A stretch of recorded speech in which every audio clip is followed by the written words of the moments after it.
इमरान के बिहाफ पर आज बड़ी अहम कार्रवाई इस्लामाबाद हाई कोर्ट में हुई। सबसे पहले मैं आपको बताता चलूं कि तोशाखाना केस में जिसमें इमरान खान साहब और उनकी अहलिया को सज़ा हुई, आज वो सिंगल बेंच पे अंडर ऑब्जेक्शन केस आज सुबह मिस्टर जस्टिस खादम हुसैन सुमरो साहब के पास लगा और उसमें ऑब्जेक्शंस को रिमूव करना था। सबसे अहम बात मैं आपको ये बताना चाहूँगा कि तकरीबन 3.5 माह से हमें इमरान खान साहब के वकालतनामे लेने में बहुत दुश्वारी है।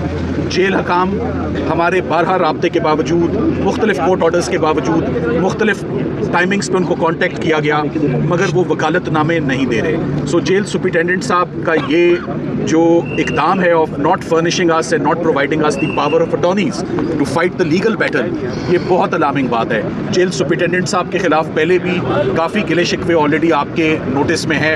इमरान खान साहब की जो हेल्थ का इशू है उसमें प्राइमरी उन्होंने जो अपना मुलजिम ठहराया है वो जेल सुपरिटेंडेंट है। सो आईजी प्रिजन से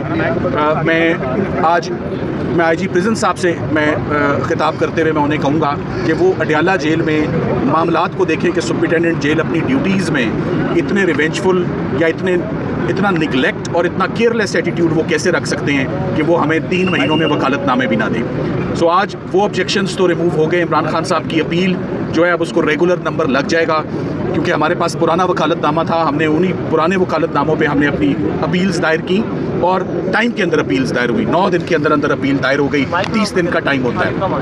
जो सबसे अहम बात और सबसे अहम हियरिंग हुई है वो आज chief justice Islamabad high court की कोर्ट में हुई और अल-कादिर ट्रस्ट का केस था।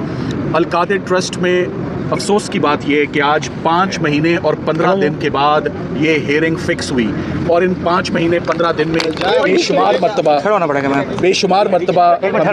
बेशुमार मरतबा हमने मुख्तलिफ एप्लीकेशंस फर्निश की, बेशुमार मरतबा चीफ साहब से रब्ता, उनके अमले से रब्ता, फिक्सिंग ब्रांच से रब्ता, मगर कभी भी इन 5.5 महीनों में पटिशन जो है वो उनकी फ़िक्स नहीं हुई। आज जब ये कार्रवाई शुरू हुई तो चीफ जस्टिस साहब को सबसे पहले मैंने ये बताना मुनासिब समझा कि इस वक्त जो अर्जेंसी है वो पिछली तमाम अर्जेंसी से बहुत ज़्यादा है। Now this is a case of extreme urgency, जिसकी दरियाफ्त पर उन्होंने कहा एक्सट्रीम अर्जेंसी का केस कैसे बनता है। तो नंबर 1 फैक्टर जो इमरान खान साहब की आई कॉम्प्लिकेशन है, मैंने कहा कि we have to save the second eye, और मेडिकल रिपोर्ट जो है वो सामने आ चुकी है और उनको रोज़ ट्रीटमेंट के लिए अडयाला से बाहर ले जाया जा रहा है। उनको ज़मानत, अगर ज़मानत के हकदार हैं तो उनको ज़मानत दें ताकि वो अपना ट्रीटमेंट खुद कराएं। कोई उनका ट्रीटमेंट ना कराए, वो अपना ट्रीटमेंट खुद जो वो बेहतर समझते हैं। एक शख्स को ज़मानत मिलती है, रिहाई मिलती है, बाहर आता है, अपनी पसंद का ट्रीटमेंट कराता है, ये उनका राइट है। दूसरी अर्जेंसी, एक खातून जो उनकी अहलिया बुशरा इमरान है, 1 साल से उनको सज़ा हुई भी है, 7 साल की सज़ा है। 5 मरतबा वो पटिशन दायर कर चुकी हैं कि मेरा केस सुन लिया जाए। सो फीमेल्स के लिए हमेशा सॉफ्ट कॉर्नर्स रखे गए हैं, हमेशा उनको special members of the society, old persons, women and children, इनको vulnerable members of the society कहा जाता है। इनके केसेस को हमेशा कंपैशनेट ग्राउंड्स पे इनको प्रायोरिटी पर सुना जाता है, मगर प्रायोरिटी तो है ही नहीं है। एक और उनको आगे एक ग्राउंड रखी कि रमज़ान के महीने में जो लोग ज़मानत के हकदार होते हैं उनको हमेशा अदालतें कहती हैं कि जाएँ रोज़े अपने घरों में रखें और जाएँ ईद, अगर आप फैमिली के साथ करने के हकदार हैं तो ये हम आपको ऑन प्रायोरिटी हम आपको भेजते हैं, आप जाकर ईद अपनी फैमिलीज़ के साथ करें। अफसोस की बात यह है कि आज इन तमाम ग्राउंड्स को एजिटेट करने के बावजूद और 12 रिक्वेस्ट करने के बावजूद मेरी उनसे रिक्वेस्ट थी कि आज अगर 5.5 महीनों के बाद केस लगा है तो अर्ली हियरिंग लगी है, मेन केस लगा ही नहीं है, ज़मानतों के केसेस लगे ही नहीं हैं, तो अब अर्ली हियरिंग में आप हम अपने तमाम गिले शिकवे भूल जाते हैं, विड्रॉ करते हैं, मंडे के लिए केस फिक्स फरमा दें, हम जो हमारा हक है हम मंडे को ले लें। तो जिस पर उन्होंने मंडे को हमारी रिक्वेस्ट एंटरटेन नहीं की, बल्कि पूरे हफ्ते में ही रिक्वेस्ट एंटरटेन नहीं की, और उससे अगले हफ्ते 14 मार्च, जिसमें बहुत 11 मार्च में बड़े दिन है, अभी तो फरवरी चल रहा है। सो एक ही केस चीफ साहब ने सुना, 5 मिनट में वो केस सुन के, हमारे केसेस भी 10-10, 15-15 मिनट के, इससे ज़्यादा के तो केस ही नहीं है, ना हमने इससे ज़्यादा टाइम लेना है। सो इतनी लंबी डेट जो देना है वो फैमिली के लिए ख़ास तौर पे बहुत डिस्टर्बिंग है, बहुत परटर्बिंग है, स्पेशली हेल्थ के इशू को लेते हुए। तो फैमिली मेरा ख्याल है इस पे अपना जो ओपिनियन है और अपने तासुरात का वो इजहार करना चाहते हैं। हलीमा आपा, वो भी ये आगे कर, हाँ नीचे कर लेना। तो देखिए, बिस्मिल्लाहिर्रहमानिर्रहीम। आज 11 तारीख की डेट दी है। जब इस चीफ जस्टिस को पता है ये कोई मेहरबानी तो नहीं कर रहे, या यहाँ पे किसी ने कहा जी मुबारक को डेट मिल गई है, या यहाँ पे हमें इस चीज़ पे ले आए हैं कि हमें मुबारकियाँ दे रहे हैं कि शुक्र करें कि 13 महीने के बाद इसने जज साहब ने जहमत की है सुनने की, इसकी हमें मुबारकियाँ मिल रही हैं। हमने अपने आप को यहाँ ले आए कि जब इंसाफ अगर इस तरह फेंका जाए आपकी तरफ और अभी इंसाफ नहीं मिला है, हम उसका शुक्रगुजार होंगे। देखें, आज अभी हम प्रेस रूम में गए थे तो कल हमारी वहाँ प्रेस कॉन्फ्रेंस थी, तो उन्होंने आगे से क्या कहा कि जी ऊपर से चीफ जस्टिस का ऑर्डर आया कि कोर्ट के अंदर मीडिया वाले बिल्कुल बात नहीं कर सकते। ये ज़रा दुनिया को जाकर बताएं कि इस वक्त आपका जो कोर्ट है वो भी एक डिक्टेटरशिप में बन गया है। प्रेस रूम जो है, आप जहाँ पे जो प्रेस का कमरा है, मैंने प्रेस वालों को ये कहा, मैंने कहा फिक्र ना करें, हम अपने भाई के लिए भी खड़े हैं, हम अदलिया इमरान खान अदलिया के लिए भी खड़ा है, इमरान खान आज़ादी सहाफ़त के लिए भी खड़े हैं, Imran Khan free and fair election के लिए भी खड़े हैं। तो हम भी इसी तरह ही आपके प्रेस रूम में जिस तरह आपको बैन लगा दिया गया है, प्रेस फ्रीडम ऑफ प्रेस आपके इस्लामाबाद के चीफ जस्टिस ने ही आपकी ख़त्म कर दिया है, तो इसका मतलब है कि आपके पास भी कोई फोरम नहीं है कहीं जाने के लिए कि आप जाके कहीं बात कर सकें। तो प्रेस फ्रीडम तो हाई कोर्ट में आज ख़त्म कर दी गई है। प्रेस रूम आपके लिए अब ऐसी जगह है जहाँ पे आप मीडिया की बात किसी से कर नहीं सकेंगे। तो ये तो आप लोगों की ज़िम्मेदारी कि आप इसकी अपनी फ्रीडम के लिए बात करें। हमारी ज़िम्मेदारी है कि हम इमरान खान की बात करें, और बहुत बड़ी ज़िम्मेदारी है। इमरान खान के साथ बहुत जुल्म हो रहा है, उनकी आँख एक ख़राब है, और उसके ऊपर जो रिपोर्ट ये उन्होंने कोई सुप्रीम कोर्ट के पास गई है उसको छोड़ें। ये जो चीफ जस्टिस है इनको अभी सुनना शुरू करना है। लेकिन मेरे से आप अगर लोग तो उम्मीद रख रहे हैं, लेकिन अगर आप माइंड ना करें, मैं आपको बता देती हूँ अगली दफ़ा क्या होगा। अगली दफ़ा जज साहब चले जाएंगे हज के ऊपर, उसके आगे जो डेट होगी अजान उम्रे पे पहले जाएंगे, उम्रे पे चले जाएंगे। उसके बाद अगली डेट के ऊपर वो जो प्रोसिक्यूटर इत्तेकाफ़ में बैठ जाएगा, ये तो रमज़ान निकाल देंगे इमरान खान के लिए। यहाँ से अगर आपका ख्याल है कि हमें उम्मीद है कि ये जो बेल हियरिंग है ये इससे नहीं सुन रहे, सलमान सफदर साहब हमें कई दफ़ा बता चुके हैं कि हर एक वजूहात है जिसके तहत इनको बेल देनी चाहिए बुशरा बीबी और इमरान खान को। लेकिन ये अगर 13 महीने डिले कर दिया है, तो मैं सलमान सफदर साहब से पूछ रही थी कि ये चीफ जस्टिस अभी क्यों देंगे इमरान खान को बेल। अब मैं इससे सवाल पूछ रही हूँ। लेकिन ये हम प्रेशर रखेंगे, हम इतना प्रेशर रखेंगे इस कोर्ट के ऊपर।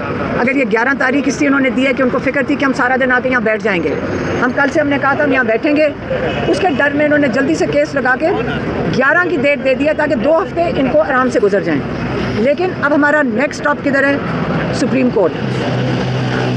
एक एप्लीकेशन अभी डाली गई है कोर्ट के अंदर, जिसके अंदर कहा गया है कि इमरान खान को शिफा इंटरनेशनल में अपनी फैमिली और उनके जो पर्सनल डॉक्टर्स हैं उनकी मौजूदगी में स्पेशलिस्ट उनका पूरा डायग्नोसिस, चेकअप और ट्रीटमेंट करें। ये एप्लीकेशन में वहाँ चला गया है। और अब हमारा जो सारा फोकस है, याद रखें हमारे सिर्फ 2 फोकस हैं, एक सुप्रीम कोर्ट, हाई कोर्ट। क्यों?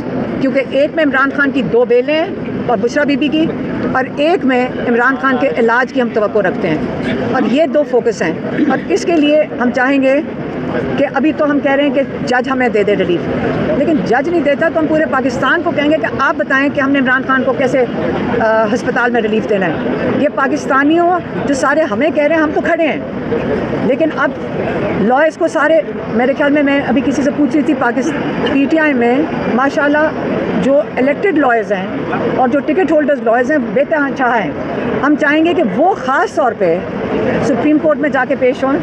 सारे जो हमारे टॉप लॉयर्स हैं वो सुप्रीम कोर्ट में जाकर बैठ जाएं, जैसे इमरान खान ने कहा था कि हाई कोर्ट और मेरे केसेस लगवाएं। आज जज ने 11 तारीख दे दी है, तो यहाँ हमारे पास 11 तारीख का टाइम है। अब इसके दरमियान हम सारे जो टॉप लॉयर्स हैं, जो टिकट होल्डर्स हैं, जो ओहदेदार हैं, सेनेटर्स हैं, हम अब उनको कहेंगे कि वो जाके सुप्रीम कोर्ट में बैठें और इमरान खान का जो इलाज होना है, जो शिफा इंटरनेशनल इस्लामाबाद में इलाज होना है, वो इंश्योर करें कि डिले के बगैर ये हो। और उसके लिए जैसे इमरान खान ने कहा था कि लॉयर्स, जो टॉप लॉयर्स हैं, वो कोर्ट से ना उठें, जब तक ये मेरे केसेस नहीं लगते। तो इसलिए ये चीज़ अब सुप्रीम कोर्ट में जा रही है। और अब मैं चाहूँगी कि मेरी बहन डॉक्टर उज़्मा आपको बता दें कि जो 16 तारीख को रिपोर्ट डाली गई है सुप्रीम कोर्ट में उन डॉक्टरों ने, अब डॉक्टर उज़्मा बताएंगी आगे मेरी किसी को।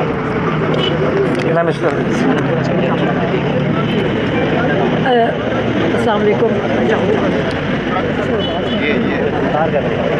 जो मैंने पहले भी बताया था, जो रिपोर्ट निकली है, जो हमें पब्लिक में मिली है,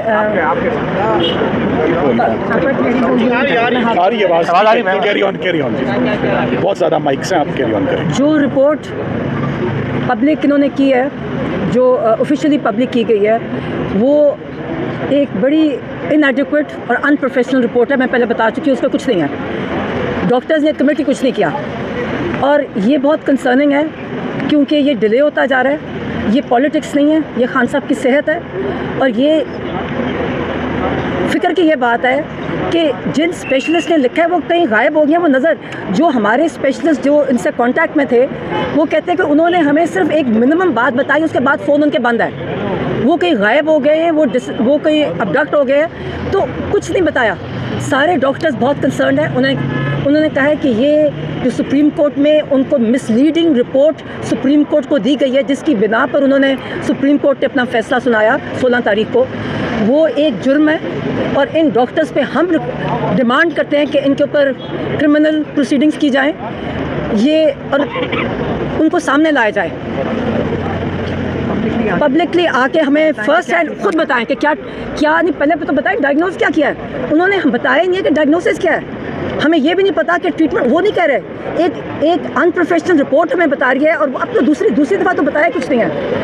वो जो आप देखें ना, कोई स्कैन रिपोर्ट नहीं है, किसी को नहीं पता। बहुत हमारे सारे डॉक्टर्स परेशान हैं और वो हमें बार हमें पाकिस्तान से और बाहर से हमें मैसेजेस आ रहे हैं और हमें पता है, मुझे पता है कि ये बहुत सीरियस है।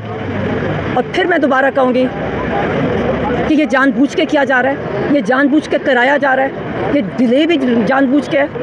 ये डॉक्टर्स ने मिसलीड किया, उनको जिसने भी मिसलीड करने को कहा, मैं उन डॉक्टर्स को नहीं जानती, सुप्रीम कोर्ट को मिसलीड किया, जिसकी वजह से इन्होंने हर चीज़ को डिले कर दिया।